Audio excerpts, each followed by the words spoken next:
Hey there. Today, I decided to record a chill video where I'll tell you an interesting story from Reddit. And while we're at it, why not play a bit of Minecraft, right? All right then, no more stalling. Let's get into the story. We were like the inseparable trio, me, my girlfriend, and my best friend. We'd known each other for years. We were a team, a real one.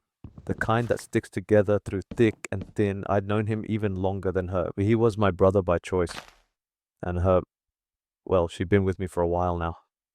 Everything between us, it seemed perfect. Trust? We had it. As much as you can possibly imagine. I truly believed nothing could ever come between us. We had our life, our little routines, our shared plans. With her, I felt safe. With him, I felt at home. No secrets, no hidden stuff. Just real. Every day. Together. Evenings, laughter, late night talks. We felt like family. It never even crossed my mind that it could all fall apart. So suddenly, so violently, that the trust we'd built over the years could be shattered into pieces by someone who was the closest to us. But that's exactly how it started. At first, seriously, there was no sign of any disaster. It all started so small. Just my buddy acting not all different. Nothing crazy. But for me, someone who knew him like the back of my hand, it was obvious. We were hanging out less. Fewer late night talks, fewer beer nights, fewer of our usual weekend plans. I remember just a few months earlier, we were chilling on the couch, planning our weekend. Everything felt easy, natural. But now, he kept saying he was tired or something came up or he had to take care of important stuff. At first, I brushed it off. I mean, everyone goes through stuff sometimes, right? But that was just the beginning of the weirdness. He started taking these so-called trips to visit his grandma, and he said it with such seriousness that I even started wondering, like, is she okay? But then when I casually asked him later when he last saw her, he got this weird look, like I'd caught him. He couldn't remember. I mean, really, he couldn't remember the last time he saw his grandma. I turned it into a joke because what else could I do? Dude, you said you were going to see your grandma, but you don't even know the last time you saw her. Is she real? Or some kind of urban legend? We laughed it off, but deep down, I felt something was off. He started replying to texts hours later, or not at all. When I called, he'd pick up after a few rings, and his voice had this tone cold, distant. He wasn't the same. The guy I used to talk to about everything now barely said a few words, and me, I was doing everything I could to not overthink it, telling myself it was just a phase, that he probably needed some space. He's my friend, my brother. There's no way something's actually wrong. I'd rather lie to myself than face the possibility that something was changing. But yeah, it started eating at me, that uncertainty. I caught myself watching him more closely, listening differently. When he said where he'd been, who he was with, something just didn't sit right, but I couldn't put my finger on it.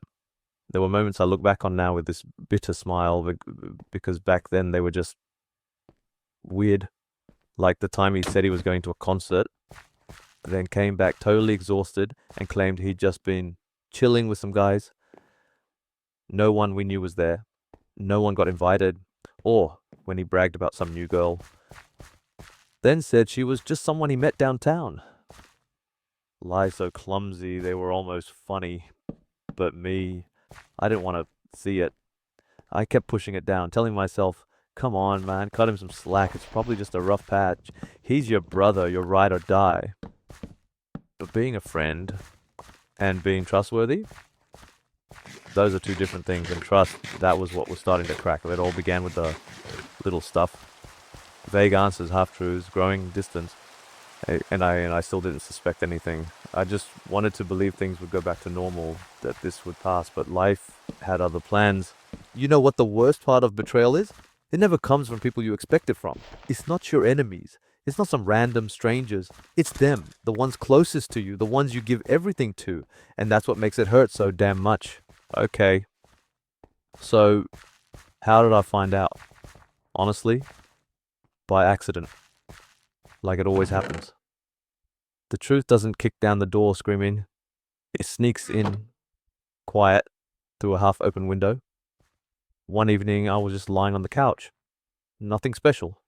Just chilling, scrolling through Instagram, not expecting anything. Then suddenly, boom, a story. Not from either of them, from a mutual friend, someone in our group.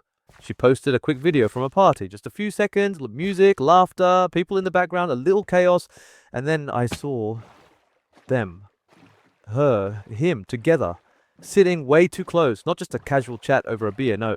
It was that quiet, intimate kind of closeness. The way they looked at each other. I knew that look because I used to look at her the same way.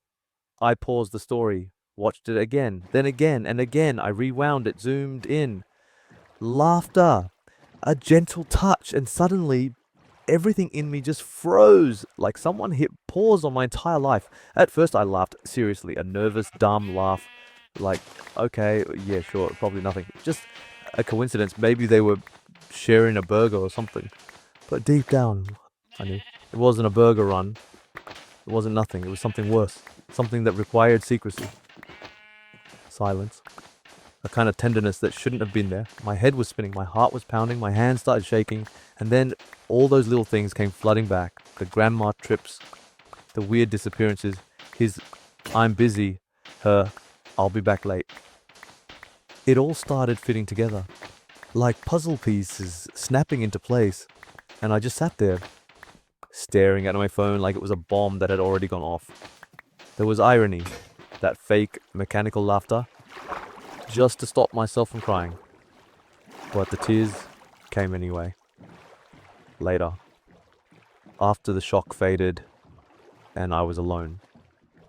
Alone with all the questions that made no sense and the answers that didn't make it any better. Because this wasn't just heartbreak, it was that gut punch feeling that everything I believed in, everything I thought I knew was fake, a show, and I was the only one who didn't get the script. And you know what?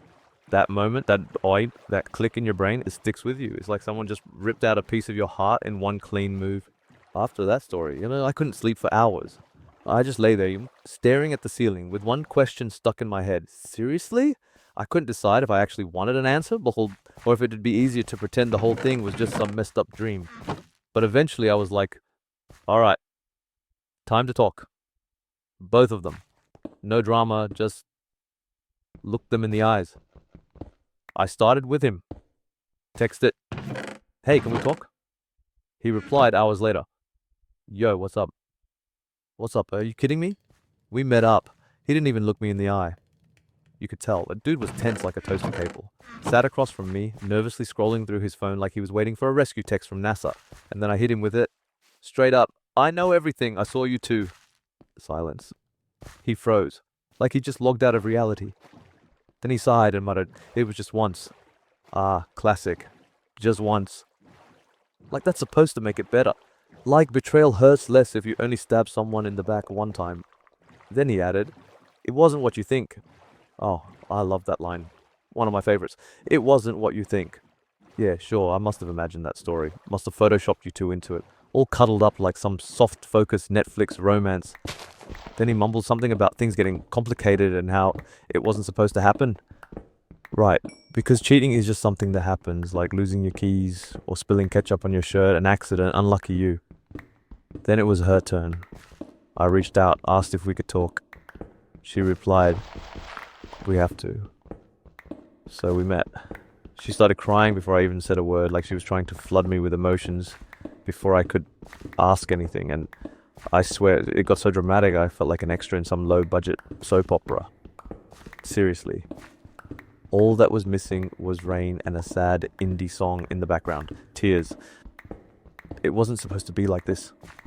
Sobbing. I didn't want you to find out this way. Voice break in. It wasn't planned. Awesome. Thanks. That's exactly what I dreamed of. A sequel called My Best Friend the Villain, directed by Real Life. Written by Lies. Budget. My Trust. And starring me. In a silent role. Sitting there, listening to a script that didn't make sense. When I finally asked her why, she just looked at me like she didn't know or didn't want to know, or maybe she knew exactly why, but didn't have the guts to say it. And maybe that's what hurt the most, not just the cheating, but the cowardice. Neither of them had the guts to own it. They both danced around it, blamed the circumstances as if betrayal was some sort of accident. And me, I just stood there, hands in my pockets, heart pounding like a hammer, mind spinning, trying to understand how people you trust that much, can let you down that hard. After that whole confrontation, and I'm not gonna lie, I felt like I was stuck in some weird limbo. Like the world kept turning, people were out on the streets laughing, eating burgers, posting beach stories, and I was just there, invisible, alive, technically up, but kind of like a phone with 2% battery and no charger in sight. I avoided them like the plague. No contact, no messages. Every time I saw his name pop up on Messenger, full body shivers. If someone even mentioned her name, I'd change the subject like my life depended on it. No joke, I had a full-blown allergy to their existence, even the digital kind. But honestly, despite all the heartbreak, there were some hilarious moments too. You know how it is. You try to cope however you can. So instead of a best friend, I had a whole archive of cheating memes. So at night, I'd scroll through them like a psycho, laughing through the pain, right? That weird laughing while crying kind of laugh. But it helped. And yes, before anyone asks, I saved over 200 of them into a folder called Meme Therapy. I also started doing stuff I'd never done before, just to keep my brain busy. I picked up guitar, yeah, seriously. Not to go full sad boy and sing outside her window or anything. Relax. But just to remind myself that I could still create something, even if it was just some pretty chords. And then I started playing Fortnite a lot, way too much. I didn't have a best friend anymore, so I had to find new ones. And I did. This 12-year-old kid from Denmark basically carried me like a war god in duos. Dude became my new brother. And hey, at least he never slept with my girlfriend. Damn. That story was kind of wild. If you made it all the way here, drop a like and hit that subscribe button. Thanks, and see you in the next one. Hi.